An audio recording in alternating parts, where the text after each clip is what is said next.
Assalamualaikum warahmatullahi ta'ala wabarakatuh. Selamat malam para pemirsa yang ada di rumah, khususnya di channel YouTube Majelis As-Safaat pimpinan dari Bapak Ustadz Dhani Effendi, yakni di Jalan Gubeng Masjid, Surabaya.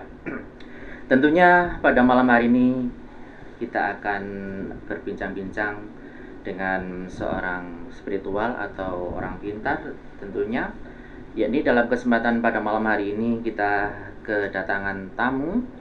Beliau adalah Bapak Haji Fahrul Reza Amari MA dari Surabaya. Sekaligus beliau adalah jebolan dari Pondok Pesantren Gontor di daerah Ponorogo tentunya. Baiklah, pada malam hari ini kita akan berbincang-bincang mengenai spiritual. Tentunya beliau adalah yang sangat berpengalaman mengenai ini. Untuk itu kami akan menyapa beliau. Assalamualaikum warahmatullahi wabarakatuh. Waalaikumsalam warahmatullahi wabarakatuh. Pada malam hari ini kita akan berbincang-bincang mengenai spiritual, juga orang pintar tentunya. Sudah tahu pada malam hari ini.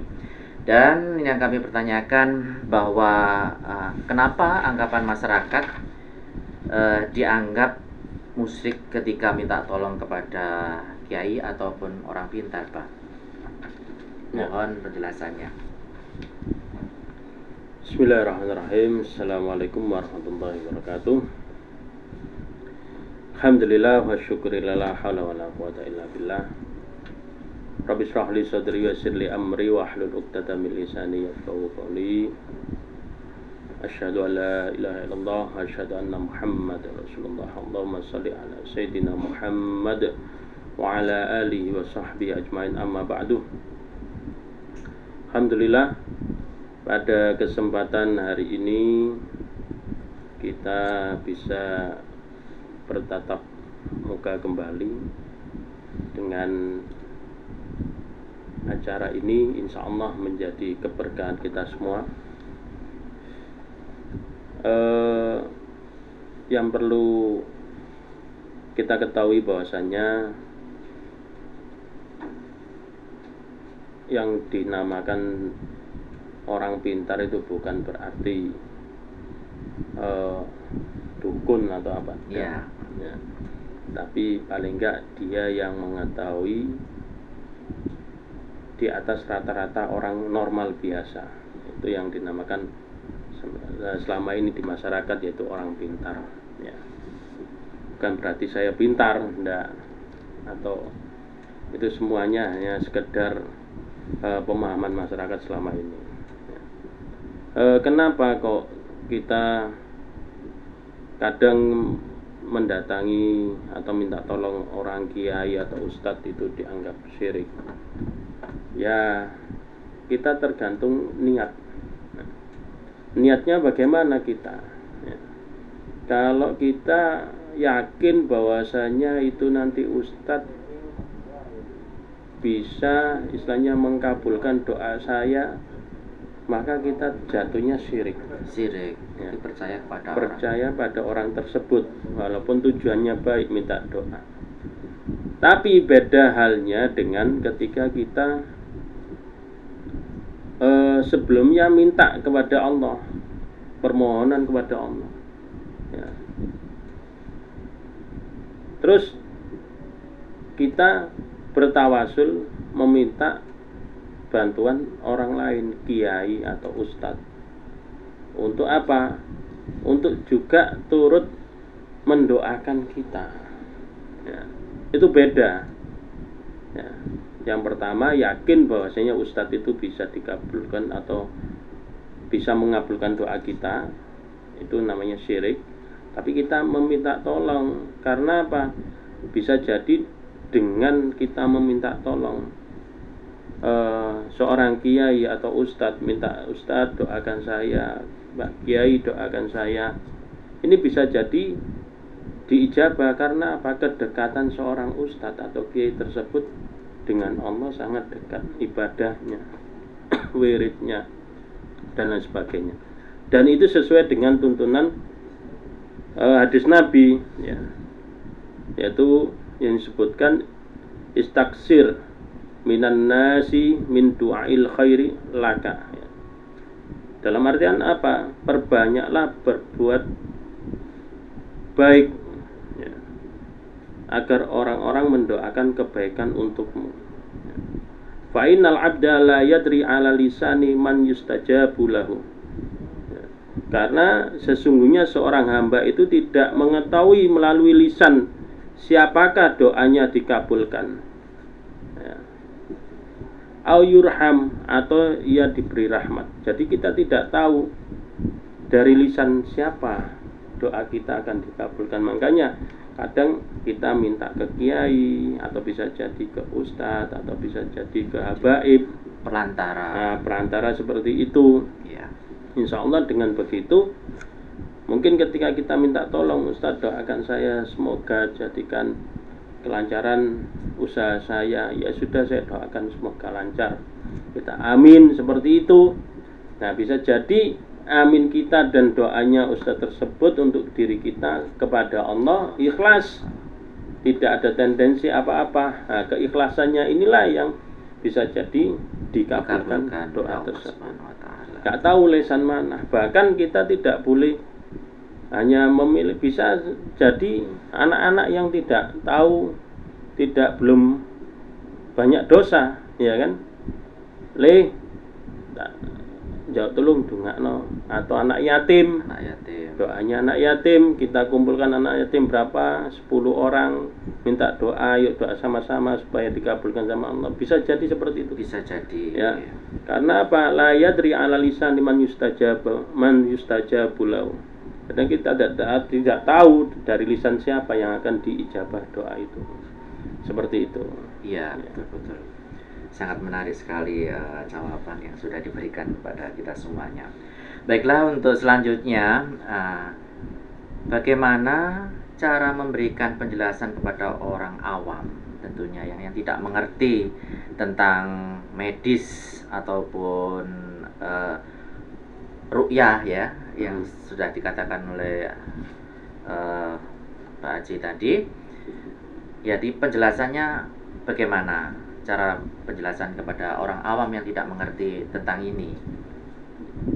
Ya, yang pertama kita harus yakini bahwasanya di dalam iman itu sendiri ada al-imanu bil ghaib. Kita harus iman dengan hal yang gaib, yang tidak bisa kita pandang oleh mata kita ya. Itu harus kita yakini. Dalam artian apa? Iman adanya al-ghaib itu bisa jadi iman adanya surga dan neraka, adanya makhluk gaib berupa jin atau bentuk-bentuk yang tidak bisa kita lihat dengan kasat mata dan sebagainya. Itu dulu yang kita imani. Tidak boleh kita serta-merta wis gak percaya jin-jinan, gak percaya ini, tidak bisa, karena tapi buktinya ada. Nah, buktinya ada hal seperti itu, gitu loh. Nah, jadi kita harus, ketika kita diuji oleh Allah dengan sakit atau apapun, bentuk apapun ujian itu, terutama ketika kita sakit ya, bisa jadi ada 2 kriteria, itu medis atau non medis. Kalau medis itu larinya ke rumah sakit, kalau non medis bisa jadi melalui pengobatan ru'yah itu sendiri ya. Nah, bisa dicampur adukkan sakitnya kepala atau sakit kepala, sakit perut, diobati dengan cara diru'yah, padahal itu pengobatan medis ya. Dan terus ru'yah itu seperti apa, Pak Haji? Kalau ru'yah itu, kalau pengertian saya itu hanya sekedar judul ya.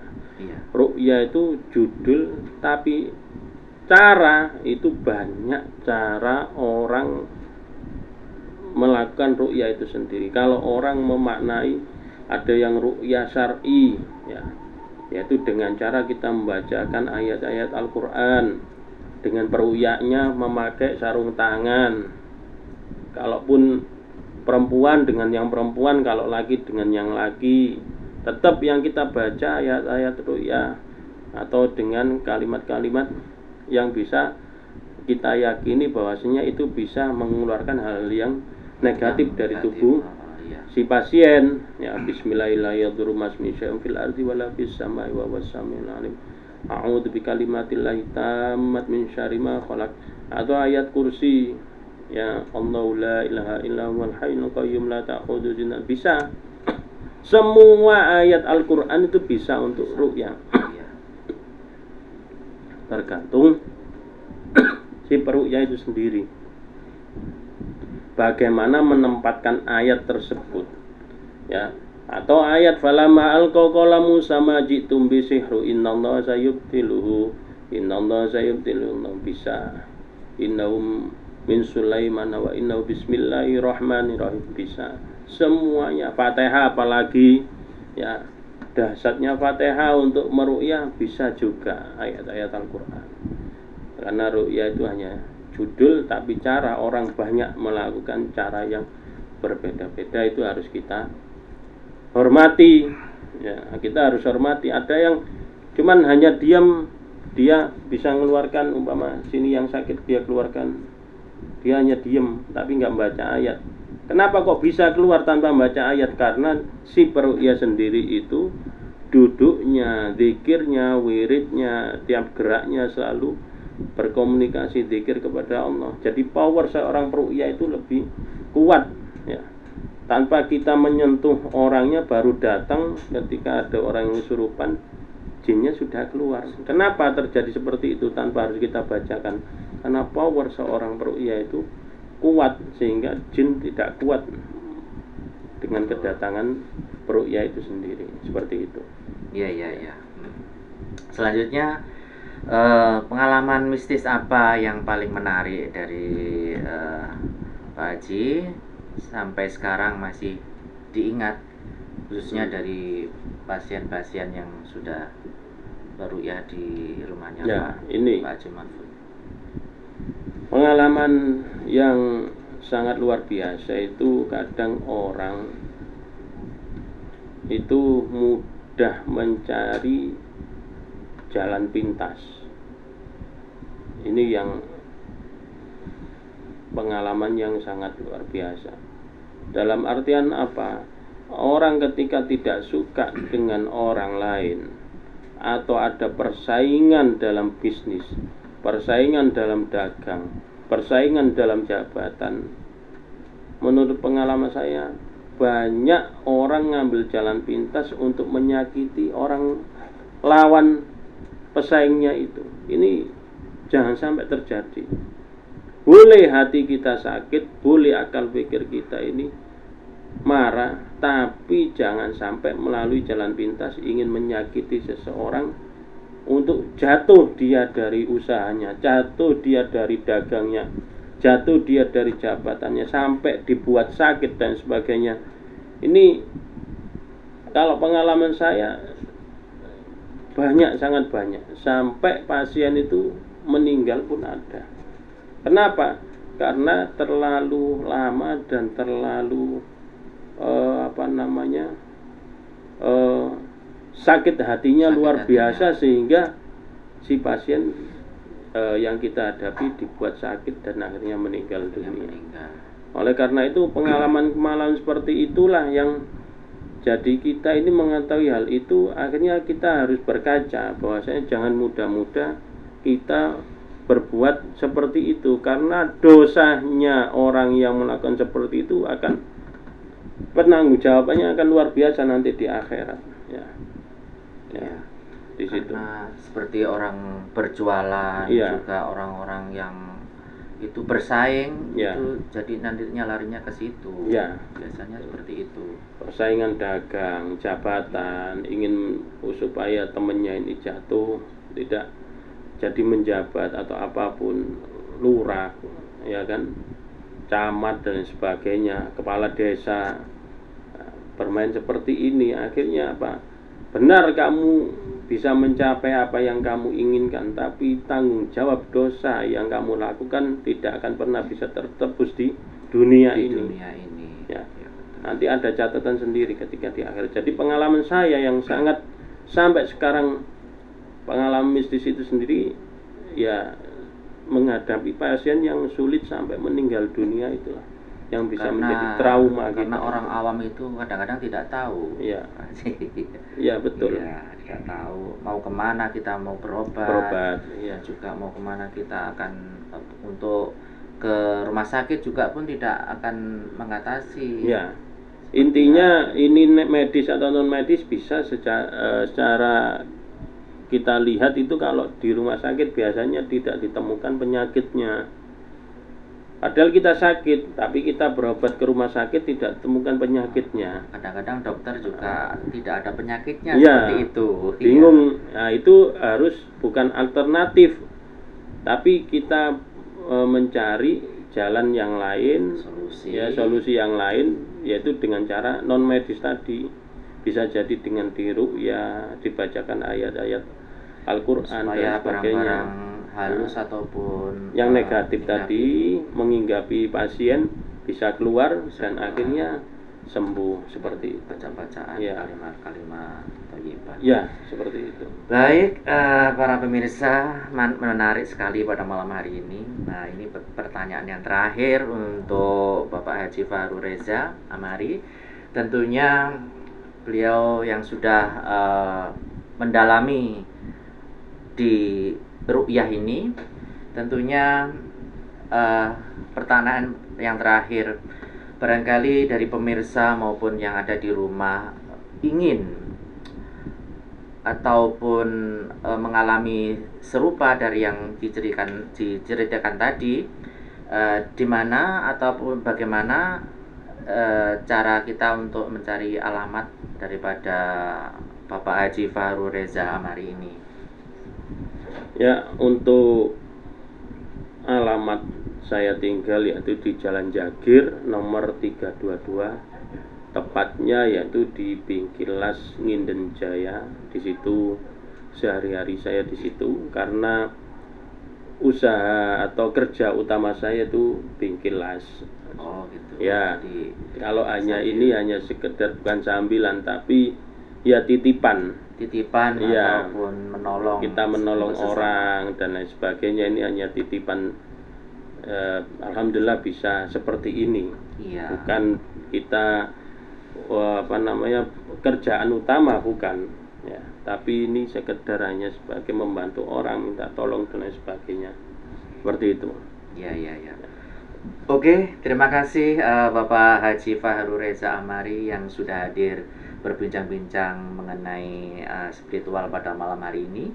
Tentunya yang terakhir ya, pesan kepada kita semuanya tentang pengobatan medis ataupun non medis, gimana ini pesan dan pesan? Ya Mas, terima kasih banyak. Terakhir ini pesannya seperti ini. Jadi kita selama hidup di dunia ini tentu ada baik, ada buruk, ada jelek, ada baik dan lain sebagainya. Ini tinggal pilihan kita, ada surga, ada neraka ya. Jadi kita tinggal memilih. Kalau kita ini bentengi diri kita dengan sesuai tuntunan Nabi Muhammad, kita perkuat sholat kita 5 waktu, zuhur, asar, maghrib, isya, subuh. Setelah sholat kita wirid dengan wirid 33 itu subhanallah, subhanallah, alhamdulillah, Allahu akbar. Kita tambah dengan sholat duha kita tambah dengan sholat malam kita tambah dengan sholat hajat sesuai tuntunan syariat Islam. Insya Allah tidak semudah orang itu untuk menyakiti diri kita. Ya. Paling kita punya benteng syariat kita itu. Diri kita punya benteng. Kita baca Quran ya. Ketika kita kena hal seperti itu yang negatif pada diri kita, baca Quran, kita buka a'udzubillahi minasyaiton, itu nggak akan kuat pada diri kita. Tidak akan bisa masuk. Karena apa?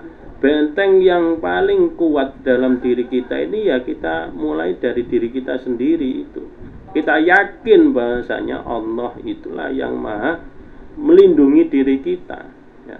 Untuk membentengi diri kita, baik dari ayat-ayat Quran yang kita baca, wirid afdalu dzikri fa'lam annahu la ilaha illallah. Lah ini bisa menjadi benteng diri kita juga. Apa yang kalimat-kalimat thayyibah yang kita ungkapkan di lisan ini, semuanya ini masih ada hubungannya dengan, sehingga apa?